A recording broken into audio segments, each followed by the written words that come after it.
자, 여러분 모두들 안녕하시죠? 네, 김재호입니다. 한 일주일 만에 또 얼굴 뵙는 것 같습니다.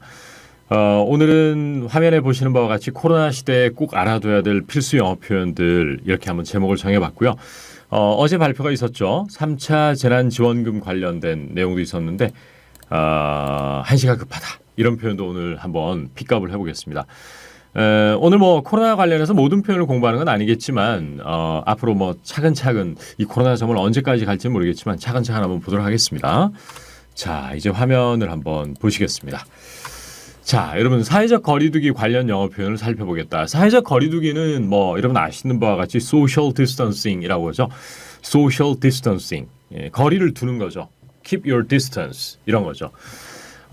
그렇죠. 네네, 그렇고요. 그 다음에 이제 하나 보시면 오늘 이제 첫 번째 제가 준비한 영어 문장은 3단계 격상을 망설이는 이유가 뭘까요? 이렇게 되어 있습니다.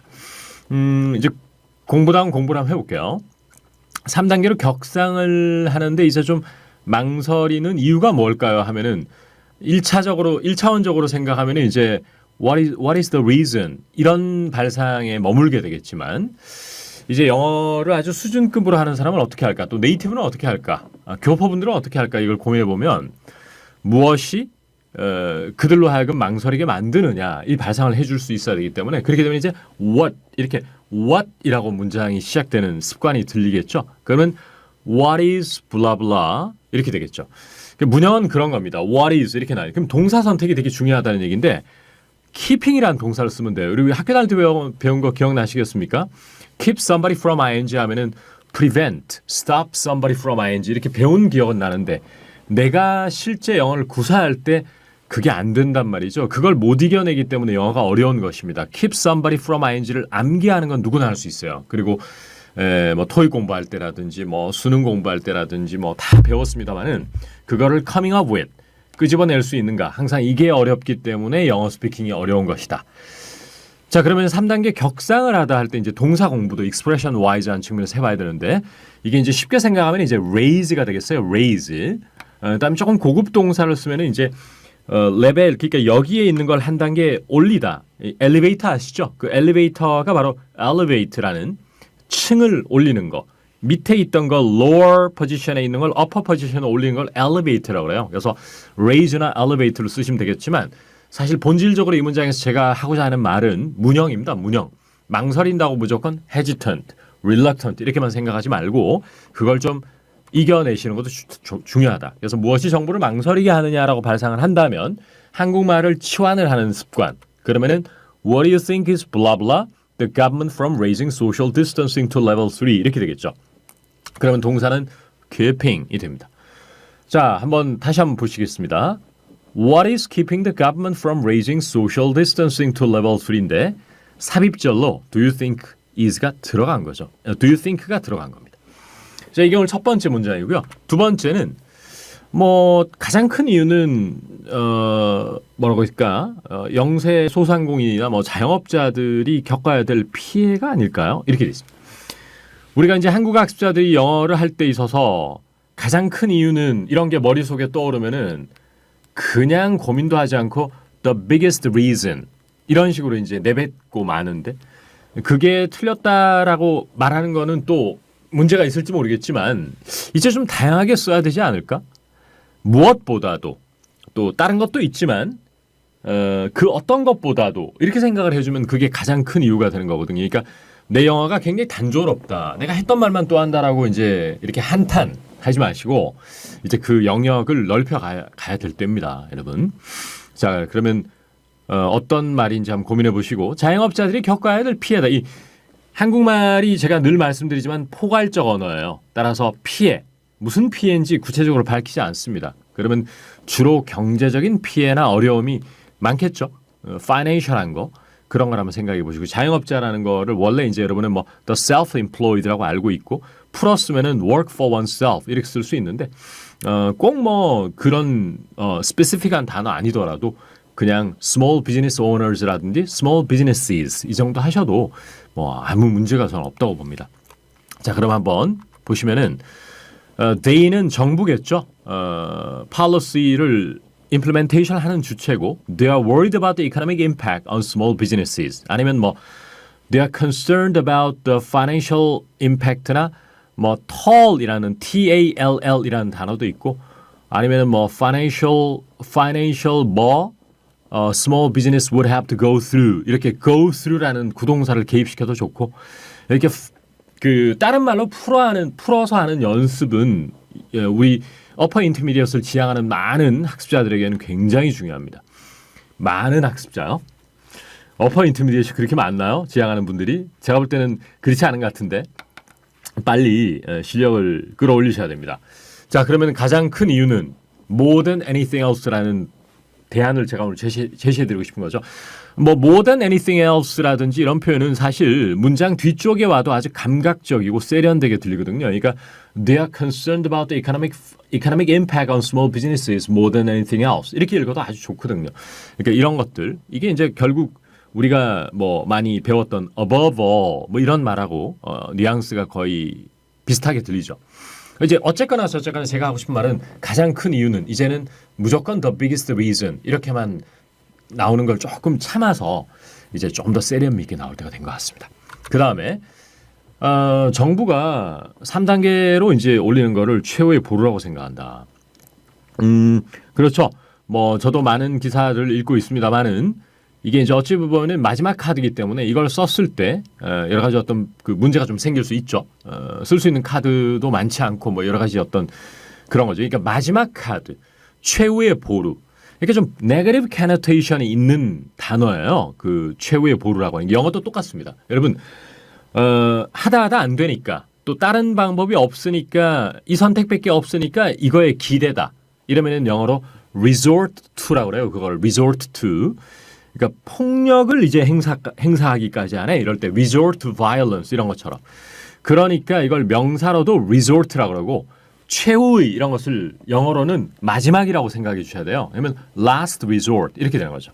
정부는 3단계를 level 3를 they consider A, B 이 구문을 쓰시면 멋진 영어 나오겠죠? They consider level 3 a last resort 이렇게 하시면 되겠습니다. 참 감각적 표현인 것 같아요. last resort. 예. 참 이게 last resort라는 게 생각 안 나면은 이런 거 의사전달하기 너무 어려워. 그죠? 그러니까 이게 참 영어가 이게 안 늘고 last resort를 왼쪽에 last resort, 오른쪽에 최후의 보루 이렇게 외워도 쓰려고 하면 생각 안 나는 이 백지 상태 상황. 정말 frustration 장난 아니거든요. 이겨내셔야 됩니다. 자, 그 다음에 또 3단계 하면은 또 일부 공장의 가동을 또 제한적으로 해야 되는 경우가 있을 수 있답니다. 제가 기사를 보니까. 그러면은 이것도 마찬가지거든요. 제한적으로 해야 한다. 제한적으로 하다. 이러면 또 limit, restrict 이런 늪에서 벗어나지를 못하는데 이렇게 생각하면 어떨까요? 생산의 규모를 줄이다. 이렇게 생각할 수 있죠. 예, 그러니까 하루에 캐파가 얼마가 되는데 그중에서 뭐 70% run at 70% capacity로 가느냐, full capacity로 가느냐, half capacity로 가느냐 뭐 이런 건데 그런 걸 줄이다 할 때는 규모를 줄이다는 phrasal verb을 써주시면 좋을 것 같은데요. phrasal verb의 구사 능력은 A 학습자의 영어 구사력에 아주 그 영어 수준의 어떤 뭐라고 될까요? 하고 일치한다고 보셔야 돼요. 그러니까 어떤 사람이 phrasal verb을 얼마나 잘 쓰느냐, 편하게 쓰느냐는 그 사람이 영어를 원어민스럽게 만드느냐를 결정하죠. 자, 그럼 그 동사 쓰면 어떻게 될까? 규모가 스케일이잖아요. 바로 그러니까 even some factories they would have to 이때 would를 쓴 거는 under level 3가 되면이라는 conditional이기 때문이죠. 그래서 they would have to 아마 reduce 정도의 그 한계에서 벗어나기 좀 힘든데 오늘은 scale back production이라고 해서 스케일이 규모니까 이걸 동사로 쓰면 scale back production이라고 하죠. 네, 그러니까 또 이런 것도 있어요. 영어 공부를 하다 보면 품사의 변신이라고 해서 우리가 통상 한국어가 그러니까 영어가 외래어로 우리 한국말 속에 들어와서 쓰일 때 그게 명사이던 것이 실제로 걔들 말에는 동사로 가는 경우가 많습니다. 뭐 예를 들어 피곤하다면 fatigue라고 그러는데 그걸 fatigued 이렇게 얘기하면 그 동사가 되고 inconvenience 하면 불편함이지만 inconvenienced 하면 그게 동사가 되고 스케일도 마찬가지고 부지기수로 많아요. 파티도 마찬가지죠. 걔들은 뭐 partying 이렇게 party 이렇게 동사로도 많이 쓰죠. 스케일이 대표적인 것 같고요. 자, 오늘 제가 이제 여러 가지 예문 중에서 가장 중요하다고 생각하는 건 이 예문이에요. 대부분 자영업자들에게 이 재난지원금이 참 한시가 급하다. 또 초를 다투는 일이다. 지금 이 하루 이틀 기다리기가 되게 힘들다 할 때 아마 이런 게 여러분 머릿속에 떠오르고 이걸 빨리 의사 전달하려면 어떻게 할까? 참 궁금해요, 저도. 뭐 desperate 이렇게 할까? Most small business owners they are actually desperate for relief funds 이렇게 할까? 안 될 건 없지만 또 더 좋은 영어는 없을까? urgent 이런 걸 쓸까요? 상상의 나래를 제가 펼치게 될 수밖에 없는데 정말 감각적으로 생각하셔야 돼요. 빠르게 올 수 없다라고 생각하십시오. 그러면은 they cannot come soon enough가 되죠. 이런 영어 여러분 많이 보셨을 건데 보세요. The relief funds cannot come soon enough for small businesses. 최고 영어라고 봅니다. 가장 네이티브스러운 영어 표현인데 제가 모두에도 말씀드렸지만은 이걸 공책이나 노트에 적어놓고 cannot come soon enough의 뜻을 배우는 것은 뭐 정말 anyone can do입니다. 진짜 누구나 할 수 있지만 이거를 내 입에서 내 머릿속에 들어있는 걸 끄집어내서 쓰는 게 어려워서 안 되니까 항상 긴장감을 가지고 영어 학습을 해주시기 바랍니다. 자, 그 다음에 정부가 연말을 맞아서 뭐 꼭 연말을 맞아서는 필요 없는 말이고요. 5인 이상 모임을 금지한다. 이건 좀 쉬워요. 이 모임이라고 하는 거는 여러분 미팅이 아니고 사람이 모이다 하면 동사를 뭐 쓰나요? gather. 그죠? gather가 어떤 공간에 모이는 느낌을 가장 잘 줄 수 있는 단어이기 때문에 그걸 gatherings라고 그래요. 그래서 5인 이상의 모임을 동격 처리를 한다는 거죠. 문법 용어를 쓰자면. 그래서 gatherings of more than 5 people are banned. 이렇게 gatherings of 이렇게 넘어가는 이런 기술. 언어의 그 영어 구사의 기술입니다. 이것도 어떻게 보면 gatherings of more than 5 people 이렇게 되는 거죠. 이제 of를 쓸 거냐, with를 쓸 거냐 이런 아주 뭐 그런 게 있는데 이때는 동격의 of를 쓰는 게 맞고요. 뭐 50인 이상의 사업장 이러면은 of보다는 with가 좀 나아요. 소유의 개념이라서. businesses with more than 50 employees 이런 식으로 되는 거고. 네, 그런 것도 이제 공부를 하다 보면 재밌어지죠. 그 다음에 요즘 뭐 저도 많은 자영업자분들 저 역시나 자영업자인 셈인데 분들과 얘기를 해보면 이제 온라인 판매를 도모하고 모색하고 있으시더라고요.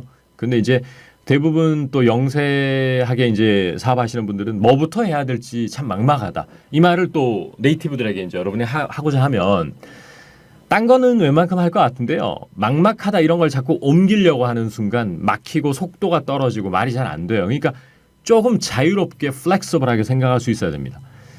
자, 먼저 온라인 판매를 모색하다. 자, 이거는 눈에 보이는 이 한국말의 이면에 숨어있는 뉘앙스는 어떤 거냐면은 자영업자들이 정말 이 방법 저 방법 여기도 알아보고 저기도 알아보고 어떻게 해야지만 how to sell my items or product service online 이걸 할 수 있을까 참 고민하고 있다. 이런 느낌이기 때문에 너무 정직한 영어인 they are trying to find the ways 이런 것은 상당히 너무 교과서적인 영어로 들리거든요. 제 귀에는. 그러니까 좀 뭔가 좀 애를 쓰거나 힘들어하는 또 여기도 알아보고 저기도 알아보는 이런 뉘앙스를 주려면 phrasal verb인 figure out을 쓰셔야 돼요. figure out.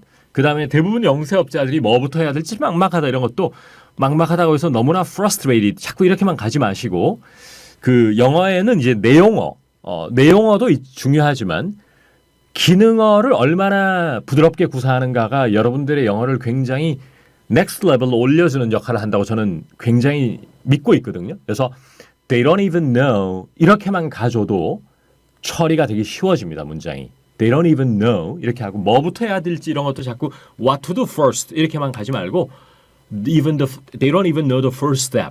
The first step 이 정도만 가주면은 굉장히 클리어하게 get your message across 할 수 있다는 거죠. 그래서 한번 보시니까 small business owners are trying to figure out what to do to sell their goods online, but not many of them do not even know the first step to take. 이런 감각적인 영어를 잘해야지 단어로 승부를 걸려고 하는 거는 안 좋아요. 그것은 영어 공부를 오래 하고 외국계 기업에서 정말 컨퍼런스 콜을 데일리 베이시스로 한 분들은 단어로 승부하면 안 되겠다 하는 걸 여실히 느끼고 영어를 무슨 학원 수업만 듣는 사람들 또 뭐 생활적인 상황에서 맞닥뜨리지 않고 이런 간접적 경험만 하는 사람들은 계속 무슨 수준급 어휘가 구사하면 영어를 잘한다는 착각에 빠지기 쉽죠. 하지만 그거는 우리 실용 영어, 스피킹을 잘하기 위한 영어에 전혀까지는 아니고 큰 도움은 되지 않는다 이렇게 보시면 좋겠습니다. 자, 오늘 마지막 예문인데요. 한 자영업자가 저한테 한 말입니다. 저도 something I can definitely totally relate. 너무나 공감하는 문장인데요. 이거 문 열어놓으면 열어놓을수록 손해 아닙니까? 이거 월세 나가지 직원 인건비 나가지 죽을 맛입니다. 아주 이런 말인데요.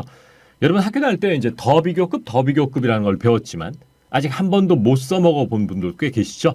그러니까 더 오랫동안 stay open 하면 the more 돈을 까먹게 된다. 이렇게 갑니다. 이 손해라는 단어를 이제 자꾸 loss라든지 이런 것만 생각하시면 또 영어를 잘하기 좀 힘들어요. 우리 cost somebody 돈 하면 손해를 입히다는 cost라는 동사를 쓰면 아주 좋겠습니다. 자, 그러면 어떻게 될까? 이제 맞춰야 돼. 이 마지막 거 하나는 진짜 맞춰야 돼. 자, 뭐죠? The longer we stay open, the more it will end up costing us. 이렇게 되겠습니다. 오늘 이 문장을 크게 같이 한번 따라하고 다음에 또 뵙겠습니다, 여러분. 자, 해볼까요? 시작. The longer we stay open, the more it will end up costing us. 내가 사회적 거리두기, 또 코로나 시대에 자영업자로서 살아남기 이러한 것으로 한번 준비를 해봤는데 도움 되시길 바라고 조만간에 또 만나 뵙겠습니다. 자, 들어가십시오, 여러분. 감사합니다. 건강하시고요.